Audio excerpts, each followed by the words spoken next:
Okay, in this episode, I'm going to self this plant. It is a beautiful squash breeding of mine, and I like the characteristics. It's got lots of baby squash, and it throws off some little compact vines here and there. I've tied a piece of cut up yellow mylar blanket as just an indicator that I need to check on it and the sea of squash that I've got. So that's the purpose of this. So I just cut strips of mylar blanket and put it on there. Now the trick to selfing a plant is, you see that bee? It just came out there. Let's see if there's one in this flower. There's not one in this flower, but the trick is to keep the bees from getting to the pollen and transferring pollen to a baby squash and taking the pollen from another plant. So what you want to do is you want to get two flowers, a male and a female, that are close to opening, and I've chosen this one.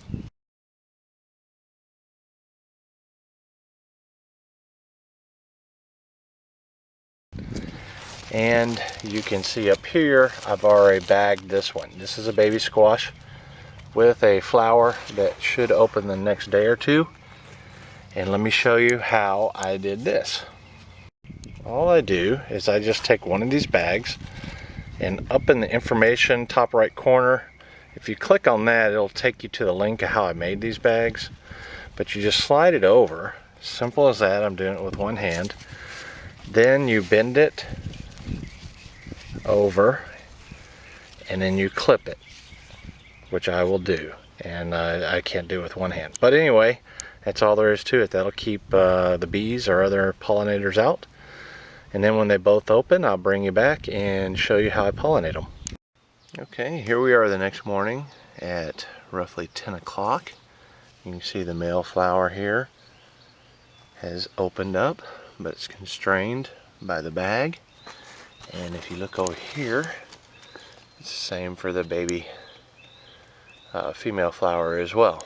Now, when you pollinate squash, if you wait past noon, it starts getting where the pollen's not viable. So by 2 o'clock, it won't hardly work at all. By 4 o'clock, it almost definitely won't work. I learned all this the hard way. The best time to pollinate is like between 9 and 10, because the dew and the moisture has evaporated off most of the time if it's a nice day, and the pollen's really viable, and I get almost 100% when I do it right around 10 o'clock, which is what time it is. So let's take the male off. The male's only good for one day, and open her up.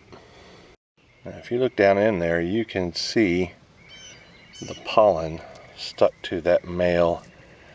I believe it's called an anther, and there's a lot of pollen on that. So what we're going to do is we're going to transfer it to the female flower, and it's a process called selfing. That means you're going to self-pollinate itself.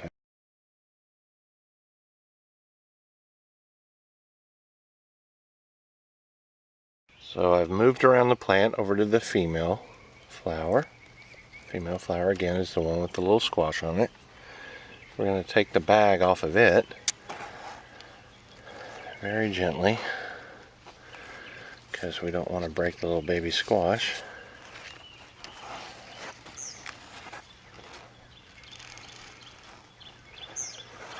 There we go. I want to show you what a female looks like. The male and the female parts look surprisingly well like male and female. So that's what we're going to touch, this little piece right in here. We're going to put the pollen all over that. And we're going to keep an eye out for stray bees while we do this, because we don't want any other pollen coming from any other plant at this point. I use a makeup brush as one of the methods of pollen transfer. You can use a paintbrush, Bring the other brush, see a little pollen on there. Let's bring it over to the female. And we're going to dabble it on. Just like that.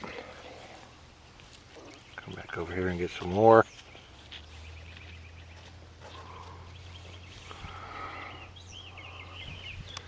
We're going to put it on that. And that is how you pollinate. Now I'm going to go ahead and turn the camera off and get it done well so I can protect that baby squash from cross-pollination.